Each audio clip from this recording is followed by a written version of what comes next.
V bistvu v mojih začetkih spoznavanja z veganstvom sem videla samo tiste suhe vegane, ki v bistvu vse super izgledajo, pa ogromno pojejo, ampak nikoli nisem mislila, da je lahko vegan tudi športnik in da ima mišice take, kakor vse jedec, no.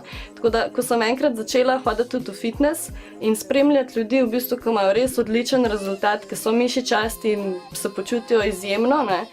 In tudi jaz v fitnessu dosegam ful dobre rezultate, vedno več ljudi me tudi vpraša, kaj pa ti delaš, ker naprimer sedim na leg pressu, dvignem 250 kg, pa me kakšen moški gleda, kva pa ti ješ, ne? In z veseljem povem, rastlinska prehrana probi, a ne?